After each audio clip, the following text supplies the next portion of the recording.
وہ کچی کچی باتیں کرتا ہے، وہ کہتا ہے مجھے کالا جادو ہو گیا ہے، وہ کہتا ہے فلانے کی نظر لگ گئی ہے، وہ کہتا ہے چچا نے آگے نہیں جانے دیا، وہ کہتا ہے میں ابا جی نے صحیح تقسیم نہیں کی تو میں پیچھے رہ گیا۔ اتنی کمزور بات کرے گا، اور وہ مسلمان اپنی صلاحیت کو پہچانے۔ حضرت سعدی شیرازی کے پاس ایک شخص نے بیٹھ کے اپنے دوستوں کی غلطیاں گنوانی شروع کر دی، ان میں یہ بھی غلطی ہے، یہ بھی غلطی ہے، یہ بھی غلطی ہے، یہ بھی غلطی ہے، یہ بھی غلطی ہے۔ تو حضرت سعدی ہنس پڑے، فرمانے لگے اور یاد رکھ تیرے سجن بڑے ہی برے ہیں، اور پانی بڑا بھی گندا ہو نا تو آگ بجھانے کے کام پھر بھی آ جایا کرتا ہے۔ اور کوئی تو خوبی ان میں تلاش کر لینا، پانی بڑا بھی گدلا ہو تو آگ تو بجھاتا ہے کہ نہیں بجھاتا۔ ہمارا یہ مزاج بن گیا ہے کہ ہم اپنی صلاحیتوں سے کام ہی نہیں لیتے، ہمیں پتہ ہی نہیں ہم کیا کر سکتے ہیں۔ میرے رسول پاک صلی اللہ علیہ وسلم کا کمال یہ ہے کہ حضور نہ انسان کی صلاحیتیں اجاگر کر دیتے، محبوب اجاگر کر دیتے، حضور اندر جذبہ پیدا کر دیتے۔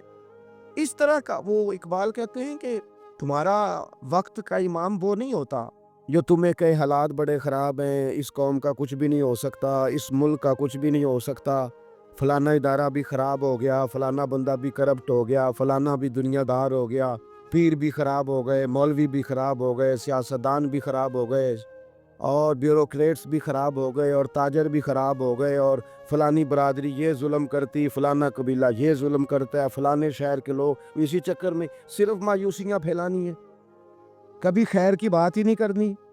لیکن اقبال کہتے ہیں کہ ہے وہ تیرے زمانے کا امام برحق جو تجھے حاضر و موجود سے بیزار کرے، اور موت کی شکل میں دکھلا کے تجھے جلوہ یار زندگی تیرے لیے اور بھی دشوار کرے، وہ تیرے اندر رمق پیدا کرے۔ آج جو حاجی غار سور پہ جاتے ہیں تو یہ لوگ پانی کی بوتل ان کی بغل میں ہوتی ہے، رستے میں 3-4 جگہ بنی ہوئی ہیں، پانی پئیں، چائے پئیں، جوس پئیں، بندوبست ہے، آپ کے کھانے پینے کے لیے آپ چیزیں خرید سکتے ہیں۔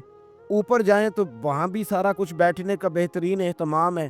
جب حضرت صدیق اکبر گئے تھے تو دن کو نہیں گئے تھے، رات کو گئے تھے، اور جناب اسماء بنت ابی بکر جب رات کو کھانا لے کے جاتی تھی تو وہاں تو دن کو آج بھی 1400 سال کے بعد بھی آبادی کوئی نہیں۔ اس وقت کیا منظر ہوگا، اور اب رستہ بن گیا تھا، اب تو رستہ بھی نہیں تھا۔ تو حضرت اسماء کہتی ہیں میں اکیلی روٹی پکاتی تھی، پھر اسے باندھتی تھی، پھر میں یہ نہیں کہ 2-4 میرے ساتھ ساتھی چلو تو پھر غار سور پہ چلتے ہیں، لوگ تو یوں جاتے ہیں نا، فرماتی میں دیکھتی تھی ادھر ادھر کہ کوئی ہے تو نہیں، دیکھ تو نہیں رہا، جب کوئی نہیں ہوتا تھا تو رات کو جاتی تھی اور غار پہ کھانا دے کے آتی تھی۔ اور حضرت صدیق اکبر نے حضور کو کندھوں پہ بٹھا کے کہا تھا حضور پتھر نکیلے ہیں، ان کی نوک تیز ہے، کہیں مقدس قدموں کو تکلیف نہ دیں، اگر مہربانی کریں تو میرے کندھوں پہ نہیں بیٹھ جاتے۔ حضور حضرت صدیق اکبر کے کندھوں پہ بیٹھ گئے۔ درویش کہنے لگے پباں پار قدم نہیں جے لاؤندا تے سور پہاڑ تے چڑھیا جاندا، او پیا جاندا دے یار نبی دا اے اصلی دلدار نبی دا، او پیا جاندا دے یار نبی دا اے اصلی دلدار۔ اپنے اندر جذبہ پیدا کرے، ہم کچھ کر سکتے ہیں۔ غریب ساری زندگی دکھ ہی سنائے گا کہ میں غریب، اس نے محنت کب کرنی ہے، جدوجہد کب کرنی ہے، اس نے آگے کب پڑھنا ہے، وہ کب تک یہ کام کرے گا۔ اپنی زندگی کے اندر شعور پیدا کرے اور اپنی صلاحیت سے کوئی نفع لے۔ آپ کیا کر سکتے ہیں زندگی میں؟ میں نے کہا کچھ نہیں کر سکتے، گلی سے روڑا تو اٹھا سکتے ہیں کہ نہیں؟ کچھ انقلاب اپنے مزاج میں پیدا کریں، کچھ تبدیلی پیدا کریں۔ اس کے لیے سب سے زیادہ ضروری یہ ہے کہ ہم اپنے اندر اخلاقی تبدیلی لانے میں کامیاب ہو جائیں۔ کائنات میں قوم وہ سمجھتی ہے جن کا اخلاق سنور جاتا ہے، اور جو لوگ اپنے اندر اخلاقی تبدیلی نہیں نہ لاتے، آپ دیکھیں نبی پاک علیہ السلام کا انقلاب کس طرح کا ہے۔ عرب کے لوگ سمجھتے تھے کہ معاف کرنا بزدلی ہے، صبر کرنا بزدلی ہے۔ وہ کہتے تھے یہ کیا بات ہوئی، ہمارا دشمن کیا سمجھے گا کہ بزدل ہے، انہوں نے معاف کر دیا ہے۔ وہ کہتے تھے معاف کر دیں تو کمزور پڑ جائیں گے، سامنے والا کہے گا کہ ان کے پلے کچھ نہیں، معاف کر دیا۔ اور ہمارے زمانے میں آج معاف کمزور آدمی کرتا ہے، طاقتور آدمی معاف نہیں کرتا۔ وہ جس کے پاس طاقت نہیں ہوتی وہ کہتا ہے ٹھیک ہے میں نے اللہ پہ چھوڑ دیا، حالانکہ اس نے بھی اچھا کیا، پر کمال تو یہ ہے کہ تیرے پاس ساری طاقت ہو پھر بھی تو فیصلہ اللہ پہ چھوڑے۔ اور حضرت موسیٰ کلیم اللہ علیہ السلام نے عرض کیا تھا مالک تیرے بندوں میں تیری نظر میں معزز کون ہے؟ تو رب کریم نے فرمایا میرے کلیم جس کے پاس بدلہ لینے کی طاقت ہو پھر بھی معاف کر دے وہ رب کی نظر میں بڑی عزت والا ہے۔ عرب کے لوگ سمجھتے تھے یہ بزدلی ہے کہ میں معاف کر دوں، لیکن حضور نے ان کو اخلاقی طور پہ بدل دیا، اور نبی پاک نے فرمایا معاف کرنا بزدلی نہیں، یہ تو اعلیٰ ظرفی ہے۔ تو پھر کس طرح بھلا معافی ان کو ہوئی؟ فتح مکہ کے دن حضور نے اس طرح نہیں معاف کیا کہ پہلے ہمارے ہاں بھی لوگ معاف کرتے ہیں تو ہم پتہ کس طرح معاف کرتے ہیں، پہلے ساری اس کی زیادتیاں گنواتے ہیں۔ پتہ ہے نا تو نے اس وقت کیا کہا تھا، یاد ہے نا تو بڑی ڈینگے مارتا تھا، یاد ہے نا تو بڑی بڑکے مارتا تھا۔ عرب کے لوگ سارے سامنے کھڑے ہیں، پتہ کون کون ہے؟ اکرمہ بن ابو جہل آخری دن تک لڑے، ابو سفیان آخری دن تک لڑے، سارے لوگ سامنے کھڑے، کچھ بھاگ گئے ہیں جان بچا رہے ہیں۔ حضور نے کیا فرمایا؟ فرمایا پتہ تمہارے ساتھ آج سلوک کیا کرنا ہے؟ یا رسول اللہ بتائیے۔ تو نبی پاک نے فرمایا وہی کرنا ہے جو جناب یوسف نے بھائیوں کے ساتھ کیا تھا، بات ہی کوئی نہیں کرنی، پچھلا قصہ چھیڑنا ہی نہیں، نہ کانٹے بچھانے کی بات کرنی ہے، نہ روڑے مارنے کی کرنی ہے، نہ بدر میں آنے کی کرنی ہے، نہ احد میں پتھر مار کے دانت شہید کرنے کی بات کرنی ہے، نہ خندق کی بات کرنی ہے، نہ خیبر کی کوئی بات۔ جاؤ نہ معاف کیا، بات ہی کوئی نہیں کرنی، معافی دے دی۔ ابو سفیان کہنے لگے حضور مجھے بھی معافی ہے۔ سونیا تیرے کرم پہ قربان جاؤں۔ میرے کریم فرمانے لگے تو قبیلے کا سردار ہے، مکے شریف کے لوگ تجھے بڑا سمجھتے ہیں، دیکھ حضور معاف بھی کرتے ہیں اور عزت بھی دیتے ہیں۔ فرمایا جا میں نے تجھے معاف کیا، اور جو تیری حویلی میں آ کے پناہ لے لے گا میں اسے بھی معاف کر دوں گا، اسے بھی معافی مل جائے گی جو تیرے گھر آ جائے گا۔ اب تبدیلی آ گئی، وہ جو اندر کفر تھا وہ ٹوٹ گیا، انقلاب آ گیا۔ یہی ابو سفیان جو کل تک مخالفت میں لڑتے تھے پھر یہ حضور کے ساتھ جنگوں میں جاتے، اور اس طرح جاتے کہ حضور گھوڑے پہ بیٹھے اور جناب ابو سفیان نے گھوڑے کی لگام تھامی ہے، ہر میدان میں گئے، ہر جگہ خدمت کی۔ اکرمہ بن ابو جہل کا پتر ہے، کوئی کسر نہیں چھوڑی اس نے، حد کر دی، ہر جگہ لڑا، ہر مقام پہ۔ لیکن فتح مکہ کے موقع پر یہ بھاگ گیا تھا جان بچا کے، چھپ گیا۔ اس کی بیوی آئی، آگے کہنے لگی سونیا میرے چھوٹے چھوٹے بچے ہیں، مجھے پتہ چلا ہے کہ میرے شوہر کے لیے آپ نے ڈیتھ وارنٹ جاری کر دیے ہیں کہ جہاں ملے مار دیا جائے، صحابہ نے یہ اعلان کیا ہے، وہ سخت مجرم ہے، اس کے لیے سخت آرڈر جاری کیا گیا ہے۔ تو کریم کیا فرمانے لگے؟ حضور فرمانے لگے تو کیا چاہتی ہے؟ میں کوئی آپ کو قصہ تو نہیں نہ سنا رہا، خدا را مہربانی کریں، تھوڑا سا دل بڑا کریں، تھوڑا سا۔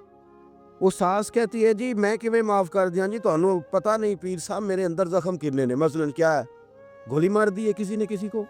بہو سے کہیں تو کہتی ہے جی میں معاف کر دوں، اس کو معاف کر دوں، آپ کو بتاؤں اس نے تکلیف کتنی دی۔ مہربانی کرو ایک دوسرے کو معاف کرو، اپنے دل میں گنجائش پیدا کرو۔ اس بندے کی بات ہو رہی ہے جو باپ سے لگا ہوا ہے مخالفت کرنے، ابے نے بھی ظلم کیے، اس نے بھی کیے۔ حضور اس کی بیوی سے کہتے ہیں کیا چاہتی ہے؟ کہنے لگی حضور معاف کر دیں اسے۔ تو نبی پاک صلی اللہ علیہ وسلم نے فرمایا ٹھیک ہے، یہاں تو معافی کا دروازہ تو سب سے زیادہ کھلا ہوا ہے۔ تو کہتی ہے تو چلو ٹھیک ہے، معاف کیا، ہو گئی بات۔ اس نے جا کے جہاں چھپا ہوا تھا اسے کہا اکرمہ حضور نے تجھے معاف کر دیا۔ کہنے لگا کوئی کرنے والی بات کر، وہ معاف کرتے ہیں مجھے پتہ ہے، بڑا کرتے ہیں، پر جو میں نے کیا ہے وہ معافی والا نہیں۔ مجھے معافی ہو سکتی ہے، یہ کیسے ہو سکتا ہے، یہ کیسے ہو گیا، ہو ہی نہیں سکتا۔ اس کی بیوی پھر آئی، کہنے لگی حضور وہ مانتا نہیں، یہ تاریخ صرف میرے رسول کی ہے، یہ سیرت صرف میرے رسول کی ہے، کہ جس کو معاف کیا جا رہا ہے اس کی سمجھ میں بات نہیں آ رہی کہ بھلا مجھے معاف کر دیا ہے۔ حضور کہتے ہیں اچھا تو بتا وہ کیسے مانے گا؟ کہنے لگی حضور اگر کوئی نشانی دے دینا، عرب کے لوگ تلوار دے دیتے تھے، زرہ دے دیتے تھے، پگڑی دے دیتے تھے، چھڑی دے دیتے، یہ دلیل ہوتی تھی کہ فلاں نے نشانی دے دی۔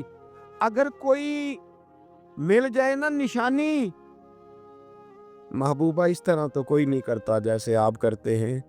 کریم نے اپنے سر سے پگڑی اتاری اور فرمایا میری پگڑی بطور علامت کے نشانی کے لے جا، اسے کہہ دے میں نے معاف کیا۔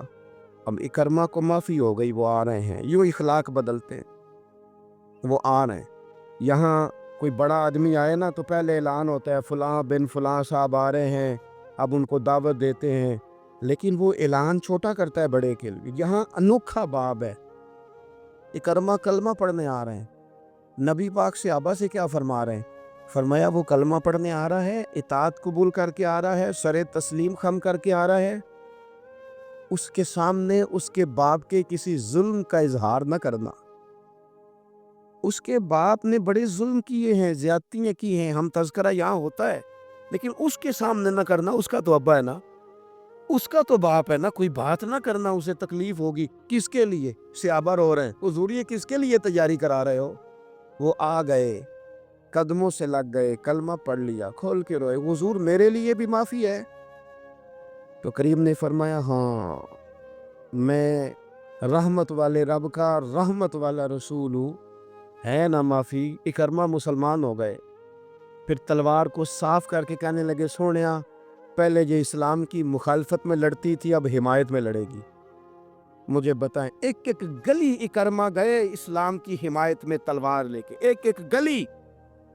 اور آپ پچھلے جہاد میں بھی گئے تھے، اس جہاد میں نہ جائیں تو کہنے لگے کفارہ نہیں ادا کرنا، پچھلے داغ نہیں صاف کرنے، میں جاؤں گا، گلی گلی جاؤں گا، نگر نگر جاؤں گا، جھنڈا لے کے جاؤں گا، میں بتاؤں گا کہ جب کوئی مدینے والے کے پاس آئے تو رب دل بدل دیا کرتا ہے۔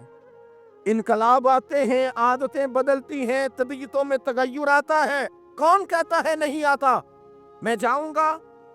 حمص میں حضرت عمر کے زمانے تک اکرمہ لڑے، سالوں میدان میں رہے اسلام کی حمایت میں، اور پھر حمص کے میدان میں حضرت عمر کے دور میں لڑتے ہوئے شہادت کی موت اللہ نے انہیں عطا فرمائی۔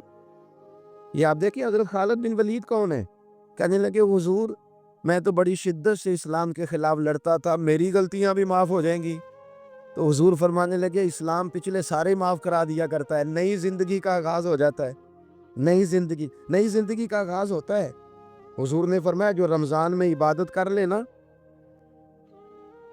ایمان کے ساتھ رمضان میں عبادت کر لے، اللہ اس کے پچھلے سارے معاف فرما دیتا ہے۔ اب وہ نئی زندگی کا آغاز کرے۔ جس نے شب قدر پہ رو رو کے توبہ کی ہے، وہ رمضان کے بعد کرپشن چھوڑ دے، جھوٹ چھوڑ دے، بددیانتی چھوڑ دے، دل دکھانا چھوڑ دے۔ جس نے رمضان میں روزے رکھے، تراویح پڑھی ہے، وہ نئی زندگی کا آغاز کرے۔ خدا کی رحمت سے گناہ معاف ہو گئے، اب وہ آگے بڑھے۔ نبی پاک علیہ السلام نے فرمایا جو اللہ کے گھر کا حج کار آیا وہ اس طرح ہے جس طرح آج ماں کے پیٹ سے پیدا ہوا ہے۔ اب نئی زندگی کا آغاز کرے، اب وہ اپنی عادات میں تبدیلی لائے، اب وہ بدل جائے۔ میں کس درد سے یہ بات آپ سے کروں کہ 50 لاکھ مسلمان ہر سال حج کرتا ہے، اگر 25 لاکھ کا کردار بھی ٹھیک ہو جائے تو سال کا 25 لاکھ با کردار مسلمان اگر دنیا کو دیا جائے تو بتائیے امت مسلمہ کا سر کتنا اونچا ہوگا۔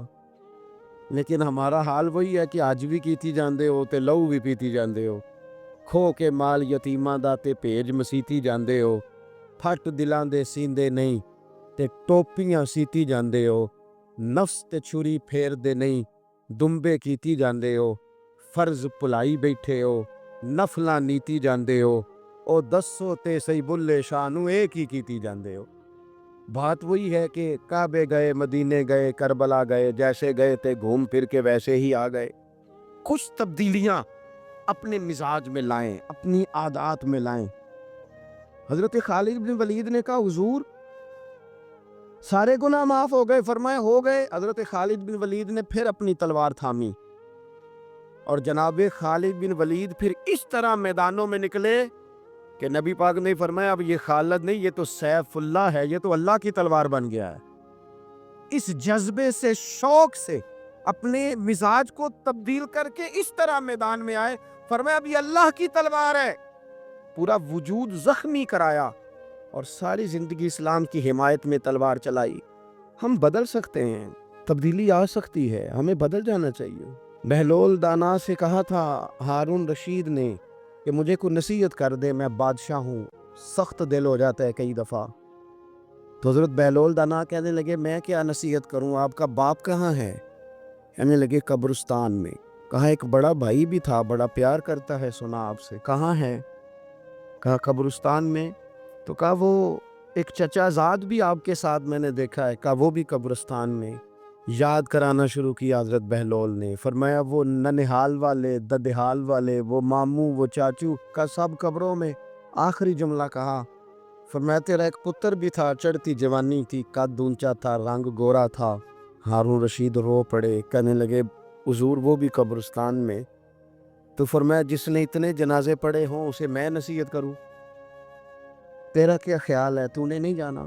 یارو ہم نے اپنے کئی کلاس فیلوں کے جنازے پڑھے ہیں، بڑا پیار تھا میرا اپنی دادی کے ساتھ، تو 97 میں وہ انتقال کر گئیں۔ دادا ابو چلے گئے، اماں جی چلی گئیں، ابا جی چلے گئے، نانا چلے گئے، پھپھا چلے گئے، دوست چلے گئے۔ یہاں پچھلے سال کئی سنگی تھے، اس سال نظر نہیں آتے، رخصت ہو گئے۔ او سنگیو، یہ تو ساری تیاری ہے، ہم نے بدلنا کب ہے؟ اب تو ہمارا بڑھاپا آنے کو ہے، اب تو بال سفید ہونے کو۔ تبدیلی کس وقت؟ اللہ تعالیٰ نے قرآن مجید فرقان حمید کے اندر فرمایا، اللہ ولی الذین آمنوا یخرجہم من الظلمات الی النور۔ اللہ مومنوں کا ولی ہے، وہ انہیں اندھیروں سے نور کی طرف نکالتا ہے، وہ رستہ دکھاتا ہے۔ بار بار راہ کھلتی ہے ہمارے سامنے، پر ہم قبول کرنے کو تیار نہیں ہوتے۔ کچھ تبدیلی اب آ جائے، کچھ زبان میں مٹھاس آ جائے، کچھ ہمارے عمل میں پختگی آ جائے۔ ہم نہ بہت سارے کام لوگوں کو دیکھ کر کرتے ہیں، اس سے تھوڑی جان چھڑائی جائے۔ کچھ اپنے اندر جو قباہتیں ہیں، کچھ اپنے ساتھ جنگ کی جائے۔ نبی پاک علیہ السلام نے فرمایا، افضل جہاد اپنے نفس سے لڑائی کرنا ہے۔ اپنے آپ کے ساتھ کچھ جد و جہد کی جائے، کچھ اپنے خلاف بھی چلا جائے۔ ساری زندگی دوسروں سے لڑتے، دوسروں پر اپنی غلطیوں کا بوجھ ڈالتے گزر گئی، کچھ اپنے نفس پر بھی۔ حضرت باجید بستامی سے کسی نے کہا، حضور میں نے اللہ تک جانا ہے، رستہ بتا دیں۔ فرمایا 2 قدم کا رستہ ہے۔ فرمایا 1 قدم اپنے نفس کی خواہش پہ رکھ لے تو دوسرا قدم تیرا رب تک پہنچ جائے گا۔ تو اپنے آپ کو کنٹرول نہیں نہ کرتا، اپنے آپ سے تو لڑ پہلے۔ اقبال کہتے ہیں ڈھونڈتا پھرتا ہوں اے اقبال اپنے آپ کو، آپ ہی گویا مسافر، آپ ہی منزل ہوں میں۔ نبی پاک نہ تبدیلی کرتے۔ یہ جو لوگ کہتے ہیں نا کیسے بدلوں، تو حضور بدلنے ہی تو آئے ہیں، حضور بدلنے۔ حضرت مازن ایک صحابی ہیں، وہ کہتے ہیں میں بت کی پوجا کرتا تھا، امام بہقی نے لکھا ہے، میں بت پوجتا تھا۔ ایک دن میرے بت کے اندر سے آواز آ گئی، تو کب تک مجھے پوجے گا، مدینے میں تو حضور جلوہ فرما ہو گئے ہیں۔ کہتے ہیں 2 دفعہ 3 دفعہ بت مجھے پیغام دے رہا ہے کہ حضور کی طرف جاؤ۔ بت کہتے ہیں میں وہاں سے چلا، حضور کی بارگاہ میں پہنچا تو نبی پاک علیہ السلام کی خدمت میں حاضر ہو کے میں نے عرض کی، یا رسول اللہ کمال ہو گئی، لوگ بتوں کو پوجتے ہیں اور میرا بت کہہ رہا تھا جا کے حضور کا کلمہ پڑھ لے۔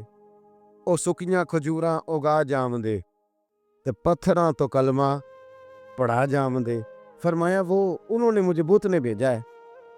حضرت مازن کہتے ہیں حضور کی بارگاہ میں آیا، نبی پاک نے کلمہ پڑھایا تو میں نے عرض کی، حضور میرے اندر کچھ قباہتیں بھی ہیں، کسی کی چیز دیکھ کے میرا جی للچا جاتا ہے، میں چوری کر لیتا ہوں، بدکاری کا بھی مزاج ہے، شراب نوشی بھی ہو جاتی ہے۔ کہتے ہیں حضور نے میرے سینے پہ ہاتھ رکھا، میرے لیے دعا کر دی۔ آپ فرماتے ہیں گردن اونچی تھی، کبھی نیچی نہیں ہوئی تھی، پر وہ کلمے کی کیا برکت آئی کہ ایسا سر جھکا کہ وہ جھکا ہی رہا۔ ایسی تبدیلی آئی کہ آ گئی، نفرت ہو گئی۔ کہتے ہیں حرام مال آتا ہے تو میری طبیعت پہ بوجھ بن جاتا ہے۔ میں اکثر دوستوں سے کہتا ہوں کہ ہمارے ہاں لوگوں کا عجیب مزاج ہے، وہ اپنا مائنڈ سیٹ کر لینا، کبھی ذہن بنا لینا یہ چیز حرام ہے تو وہ کبھی بھی حلق سے نیچے ہی نہ جائے۔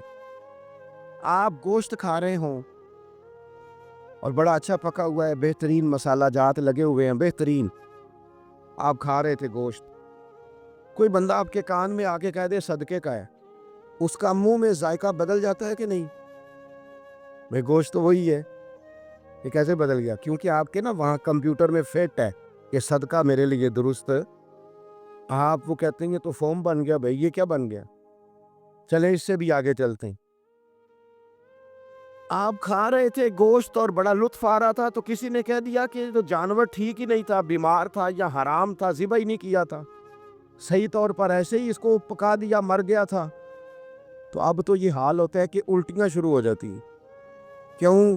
اس لیے کہ نفیس طبیعت پر نہ صدقے کا گوشت فٹ ہوتا ہے نہ حرام فٹ ہوتا ہے، کیونکہ طبیعت نفیس ہے نا۔ بس اس بات کو سمجھ لیں، جس طرح حرام بکرا طبیعت پہ فٹ نہیں نہ ہوتا، اس طرح کروڑ حرام بھی طبیعت پہ فٹ نہیں ہونا چاہیے۔ 2 کروڑ بھی حرام آ جائے تو فٹ، جس دن 2 کروڑ پر بھی الٹی آنے لگ گئی نا، جس دن حرام جگہ پر قبضہ کرتے بھی کیا آنے لگ گئی، ذائقہ بدلنے لگ گیا، کمپیوٹر میں فٹ ہو گیا کہ یہ میرے لیے ٹھیک نہیں۔ لیکن میں اکثر کہتا ہوں لوگوں سے، میں کہتا ہوں ہمارے ہاں بندہ دیکھ کے فتویٰ ہوتا ہے، یہاں کوئی غریب عیسائی ہو نا، ماڑا بیچارہ گلی میں جھاڑو دے کے روٹی کماتا ہے، تو لوگ مسئلہ پوچھتے ہیں، کہتے ہیں مولوی صاحب سائنہ روٹی کھانی جائز ہے؟ تو میں پھر ان لوگوں سے آگے سے پوچھ لیتا ہوں، میں کہتا ہوں یہ بتاؤ امریکہ کا صدر بھی عیسائی ہے، اس کے ساتھ جائز ہے؟ اتنے وزیر مشیر وزرائے اعظم ملکوں کے جا کے کھاتے ہیں، کبھی آپ نے مسئلہ پوچھتے دیکھیں؟ وہاں تو جو مولوی مشیر بنے ہوئے وہ بھی بیٹھے ہوتے ہیں بیچ میں، وہ بھی بیٹھے ہوتے ہیں، اب بھی ان سے پوچھو۔ لیکن ہمارا مزاج یہ بن گیا ہے کہ غریب کے حق میں مسئلہ اور ہے اور امیر کا معاملہ ہے تو معاملہ اور ہے۔ اس سے نکلے، یعنی اگر 5 روپے کسی کے گر جائیں تو وہ واپس کرنے بھی ضروری ہیں، اور 5 کروڑ گر جائیں تو وہ بھی۔ وہ ہمارے ایک دوست کہا کرتے ہیں کہ ایک صاحب تھے، ان کو نا بڑے قیمتی جوتے کا ایک پیر مل گیا کہیں سے گرا ہوا، انہوں نے وہ قیمتی پاؤں جوتے کا گرا ہوا اٹھایا اور وہ بندہ تلاش کرنے لگے کس کا گرا ہے۔ دیر تک وہ ڈھونڈتے رہے ایک پاؤں کس کا ہے، تھوڑی دیر کے بعد انہیں دوسرا پاؤں بھی مل گیا، پھر انہوں نے بندہ ڈھونڈنا بند کر دیا۔ انہوں نے کہا اب دونوں ہو گئے ہیں، اب یہ کام آئے گا، لہذا انہوں نے بند کر دیا۔ میرے عزیز، یہ تو کوئی طریقہ نہیں ہے نا کہ آپ چیز اگر تھوڑی سی ہے تو اس پر فتویٰ اور ہے، اور اگر زیادہ ہے تو مزاجوں میں جب ہم یہ لے آئیں گے اپنی طبیعت میں، اور کب تک ہم نے اسی طرح رہنا ہے، کب ہم نے اپنے وجود سے کام لینا ہے، بیکار وقت کب تک گزرنا ہے؟ کتنے رمضان آئے گزر گئے، کتنے عمرے آئے گزر گئے، کتنی ہم نے دیکھا کہ بس بیمار ہو گئے ہیں، ٹھیک ہو جائیں گے تو پھر اس کے بعد ہم نے کوئی نماز نہیں چھوڑنی، لیکن ٹھیک ہوئے تو بھول گئے، نئی سے نئی بات شروع ہو گئی۔ ہم نے کتنی دفعہ کہا کہ آج کے بعد تبدیلی، لیکن کیوں نہیں تبدیل ہوتے؟ حضرت فضالہ بن عمیر ایک صحابی ہیں، کہتے ہیں میں عورتوں کا معاذ اللہ بڑا رسیہ تھا۔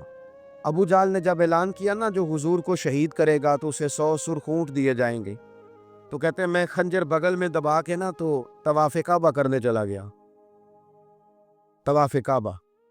کہتے وہاں جب میں پہنچا تو میں نے دیکھا حضور بھی طواف کر رہے ہیں، تو نبی کریم نے مجھے دیکھتے ہی حضور میرے قریب آئے، اور مجھے نہیں بتانا پڑا، حضور فرمانے لگے تیرا نام فضالہ ہے؟ میں نے کہا ہاں۔ تو محبوب فرمانے لگے کیا باتیں کر رہے ہو اپنے آپ سے؟ کہتے میں دل میں سوچ رہا تھا کہ طواف کرتے میرے قریب سے گزریں گے تو خنجر مار دوں گا، کیا باتیں کر رہے تھے؟ فضالہ کہتے ہیں میں تو جب آیا تھا تو ایک بی بی سے مل کے آیا تھا، میں نے کہا تھا کہ میں آج بڑی رقم لے کے آؤں گا اور معاذ اللہ تیرے پاس رات گزاروں گا۔ کہتے ہیں میں تو اس سے بات کر کے آیا تھا، تو میں اب حضور سید عالم صلی اللہ علیہ وسلم نے پوچھا تو فضالہ ہے؟ میں نے کہا ہاں۔ کیا باتیں کر رہے تھے اپنے آپ سے؟ میں نے جھوٹ بولا، میں نے کہا جی وہ تو میں تو ذکر کر رہا تھا اپنے دل میں۔ کہتے حضور مسکرائے اور مسکرا کے فرمانے لگے چل چھوڑ، جس کام آیا تھا وہ کرتا کیوں نہیں؟ میں جو تیرے سامنے کھڑا ہوں تو کرنا، خیال آیا مسلمان نیک و بد پہچان جاتے ہیں اور آقا آدمی کے دل کی باتیں جان جاتے ہیں، کرنا وہ کام۔ تو فضالہ کہتے ہیں کہ میں کانپ گیا، میرے ہاتھ سے وہ خنجر گر گیا، حضور نے میرے سینے پہ ہاتھ پھیرا، اس طرح پھیرا کہ زندگی میں اتنا سکون کبھی نہیں ملا، اتنی ٹھنڈک کبھی نہیں ملی، اتنا قرار کبھی نہیں آیا، اس قدر زیادہ آزمائش کبھی نہیں آئی، میں قرار محسوس کرنے لگا۔ کہتے ہیں حضور فرمانے لگے کیا وہ وقت نہیں آیا کہ تو کلمہ پڑھ جائے؟ کہتے ہیں میں نے فوراً کہا حضور آ گیا ہے وقت، پڑھائیں مجھے کلمہ۔ کہتے ہیں نبی پاک نے کلمہ پڑھا دیا، میں مسلمان ہوا، میں واپس لوٹا تو وہی عورت بن سنور کر تیار ہو کر گلی میں کھڑی تھی۔ عادتیں بدل جاتی ہیں، شرط یہ ہے کہ ہم تھوڑی سی کوشش کریں، شرط یہ ہے کہ ہم اپنے آپ کو اللہ رسول کی بارگاہ میں پیش کریں۔ اور میرے دوستوں، میرے بزرگوں، ہمیں سب سے زیادہ تکلیف میں ہماری اپنی عادات نے ڈالا ہے، ہماری اپنی خواہشات نفس نے ہمیں زیادہ آزمائشوں میں ڈالا ہے۔ کہتے ہیں وہ عورت بن سنور کے کھڑی تھی، جب میں واپس لوٹا تو پہلے میں اس کے پیچھے بھاگتا تھا، اب میں اس کے قریب سے گزر گیا تو اس نے آواز دی، تو فضالہ نہیں؟ کہتے ہیں میں چپ کر گیا۔ وہ پھر پیچھے دوڑی، میرا گریبان پکڑ کے کندھا پکڑ کے ہلایا، تو فضالہ نہیں؟ کہتے میری جھکی ہوئی گردن، میں سر نہیں اٹھاتا۔ مجھے کہنے لگی تو وہ نہیں ہے جو فضالہ ہے؟ میں نے کہا ہوں میں فضالہ، پر وہ والا نہیں جو تجھے ملا کرتا تھا۔ کہا تو اب کون ہے؟ کہنے لگے میرا ٹائٹل بدل گیا ہے، میرا تعارف بدل گیا ہے، اب میں رسول کائنات کا غلام ہو گیا ہوں۔ ہم لوگ مجھے مسلمان کہتے ہیں، اب میری نگاہوں میں جچتا نہیں کوئی، جیسے میرے محبوب ہیں ایسا نہیں کوئی۔ کہتے ہیں بدل گئی عادت، میں وہی ہوں پر میرا لہجہ، میرا مزاج ہی بدل گیا۔ حضرت جریر ابن عبداللہ کہتے ہیں میں کاروبار کرتا تھا اور مجھے بڑا سلیقہ آتا تھا کاروبار، میں سستی ترین چیز خریدنے کا ملکہ رکھتا تھا، لیکن فرماتے ہیں کہ جب میں حضور کا کلمہ پڑھنے گیا تو نبی پاک نے مجھے فرمایا میرا دین کسی کا بھلا کرنے کا نام ہے، الدین النصیحہ، خیر خی کرنا۔ فرماتے ہیں پھر میں نے نصیحت کو پلے باندھا، ایک آدمی سے گھوڑا خریدا 300 دینار کا، گھوڑے کو پکڑ کے میں نے جب تھوڑا آگے چلایا تو وہ تو بڑا نرم مزاج تھا، پنجابی چاقید ہے ساؤ ہے بڑا، اور میں نے کہا یہ تو گھر میں بھی رکھا جا سکتا ہے، یہ تو 400 کا ہے۔ پھر میں نے اس پر سواری کی تو وہ سواری کے لیے بڑا اچھا تھا، میں نے کہا یار تیرا جانور 600 کا ہے۔ کرتے کرتے جب میں نے اسے 1000 دینار تھمایا، 400 میں سودا ہو گیا تھا، اس نے دے دیا تھا گھوڑا یا اونٹ۔ کہتے ہیں وہ شخص میری طرف دیکھ کے حیران ہو کے کہنے لگا جریر تو پہلے بھی آتا ہے، یہ تجھے کیا ہوا؟ تو حضرت جریر کہتے ہیں میں نے اسے کہا پہلے جریر آتا تھا، اب وہ والا جریر ہے جس نے مدینے والے کا کلمہ پڑھا ہے۔ کنتم خیر امتن کا ٹائٹل ہے میرے پاس۔ کیا اسلام صرف نعرے لگانے کا نام ہے؟ کیا اسلام صرف دوسروں کو یہ کہنے کا نام ہے کہ تو نے مجھے کس طرح کہہ دیا کہ میں عاشق رسول نہیں؟ تو زیادہ ہے، تیرے پاس زیادہ دین ہے، صرف ڈھک جانا اور زیادہ باتیں کرنے کا نام دین ہے؟ اپنے اندر ایک ایک کر کے غلطیوں کو چھوڑیں، آج کچھ عہد کریں کہ ہم نے فلاں فلاں گناہ سے جان چھڑانی، اپنے اندر کچھ تبدیلیاں لائیں، اور کسی کو بتانے کی ضرورت نہیں، ہمارا اور ہمارے رب کا معاملہ ہے۔ اکیلے میں بیٹھ کے اللہ کے حضور عہد کریں، اکیلے میں بیٹھ کے۔ آج میں نے آپ سے خدمت میں ایک اپیل کرنی ہے، وہ یہ ہے کہ ہم نے نا آج عہد کرنا ہے کہ ہم نے جھوٹ نہیں بولنا۔ ایک دفعہ ہم نے بچے سے کہا تھا، مجبور تھے، شاید بڑے مجبور ہوں گے ہم، کسی صاحب نے نا بڑی مجبوری میں ایک دن اپنے بچے سے کہہ دیا، وہ باہر آیا تھا بندہ پیسے لینے، اس کا قرض دینا تھا، تنگ دستی تھی، مجبوری تھی، اس نے کہا بیٹا ادھر آ، اسے جا کے کہا ابو گھر نہیں۔ آپ نے ایک دفعہ کہا، پھر آپ ساری زندگی روئیں گے کہ پتر میرے ساتھ تو سچ بولا کرنا، لیکن وہ نہیں بولے گا۔ یہ جھوٹ اتنی بڑی مصیبت ہے۔ عورت اپنے شوہر سے کہتی ہے پیسے تھوڑے دے دیا کر، جوڑے ایک میں گزارا کر لوں گی، میرے ساتھ سچ تو بولنا، وہ سچ تو بول۔ تو اگر لاہور جاتا ہے تو مجھے لاہور کا ہی بتا کے جا، میرا رشتہ پیسوں سے نہیں اعتماد سے جڑا ہے۔ ماں کہتی ہے ماں بیٹے سے، پتر سچی بات تھوڑی کر لیا کر، سچی کیا کر۔ سچ ختم ہو گیا۔ اب لوگوں نے جھوٹ کا نام بدل دیا ہے، کہتے ہیں میں نے بہانہ کر دیا تھا، او بھئی آپ نے جھوٹ بولا تھا، صاف صاف کہیں، نام بدل دیا۔ جھوٹ کھا گیا اب میرے ملک کو، جھوٹ کھا گیا اس ملت کو، جھوٹ نے اس امت کو قریب سے آ کے تھام لیا۔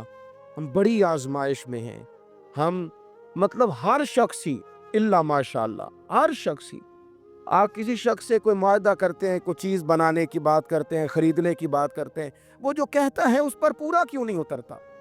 وہ غلط بات کیوں کرتا ہے؟ میرے نبی پاک علیہ السلام سے پوچھا گیا مومن بزدل ہوتا ہے؟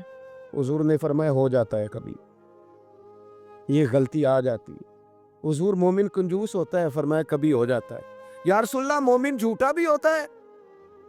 تو میرے رسول فرمانے لگے نہیں، میرا کلمہ پڑھنے والا ساری غلطیاں کر سکتا ہے، میرا مومن جھوٹ نہیں بولا کرتا۔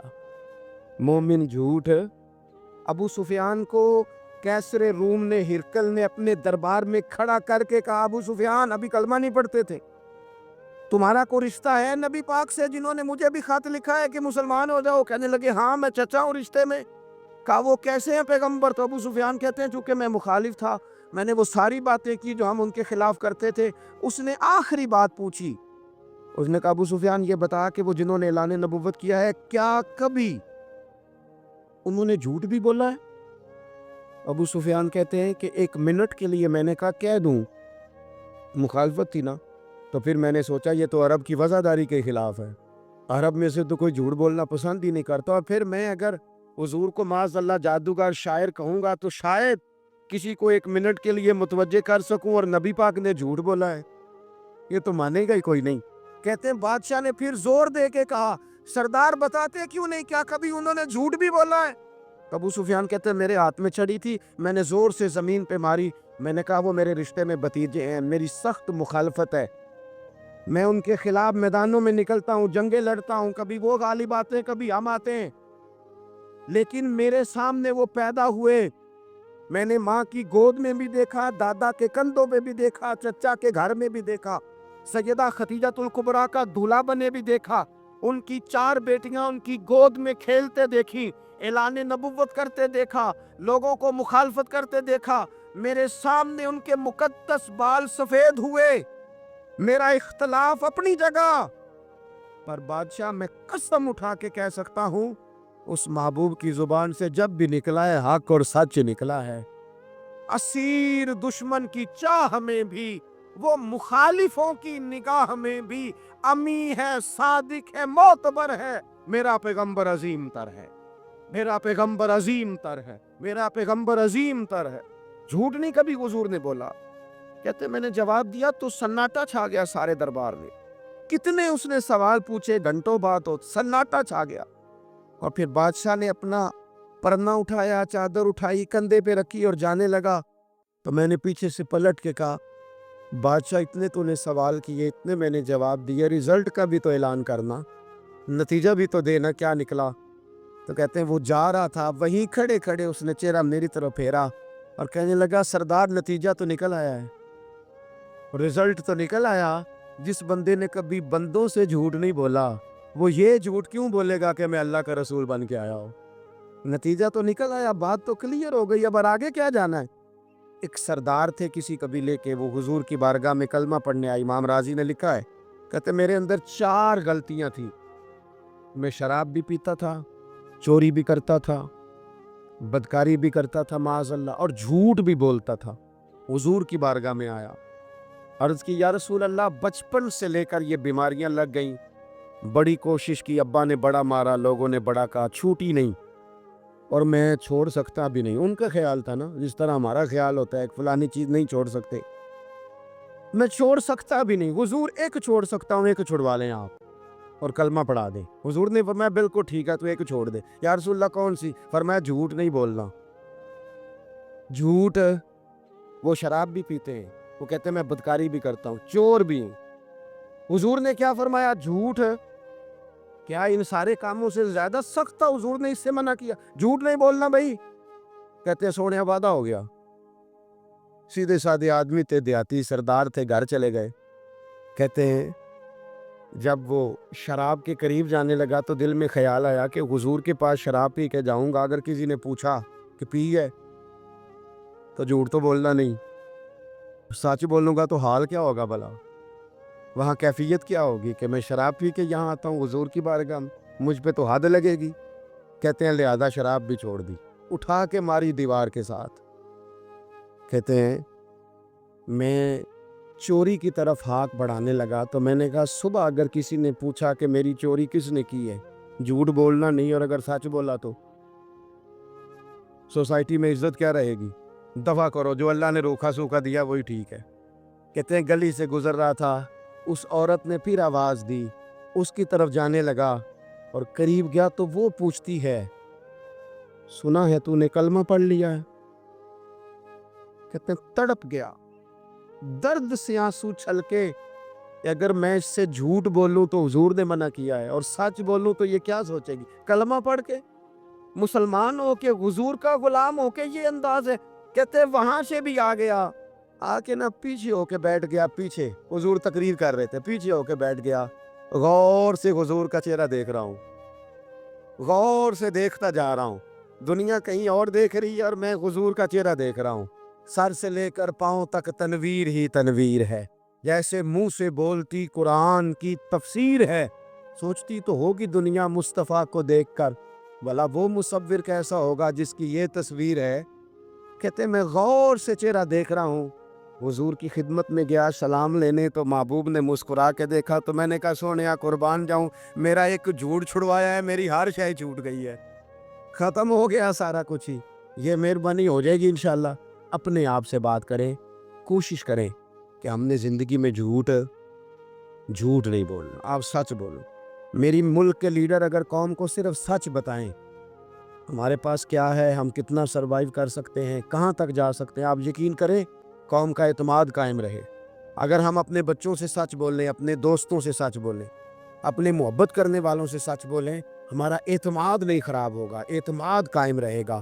وہ ایک شخص نے آ کے کہا تھا نا یا رسول اللہ میں 2 نمازیں پڑھوں گا، اگر آپ کہتے ہیں تو کلمہ پڑھتا ہوں، 5 نہیں پڑھ سکتا. فرمایا تو آ جا 2 ہی پڑھنا، لیکن یہ چھٹی صرف حضور دے سکتے ہیں اور نہیں کو دے سکتا. حضور نے فرمایا 2 ہی پڑھنا. صحابہ کہتے ہیں 2 نمازوں کی شرط پہ کلمہ پڑھا. پھر شارحین فرماتے ہیں وہ وقت بھی آیا کہ وہ تہجد بھی پڑھا کرتے تھے. آپ شروع تو کریں نا کسی کام کو، اپنے اندر چھوٹی چھوٹی تبدیلی پیدا کریں. اور بڑوں سے لے کر، مجھے ادب سے عرض کرتا ہوں، بعض نوجوان بھی شکایت کرتے ہیں، کہتے ہیں بزرگوں کو کہہ دیں کہ جلد باز نہ بنیں، جلدی غصے میں آ جاتے. میں بزرگوں سے بھی عرض کروں گا کہ تھوڑی نرمی، تھوڑی شفقت، مطلب زیادہ ڈانٹ ڈپٹ کرنے سے بھی تو چیزیں خراب ہی ہوتی ہیں نا.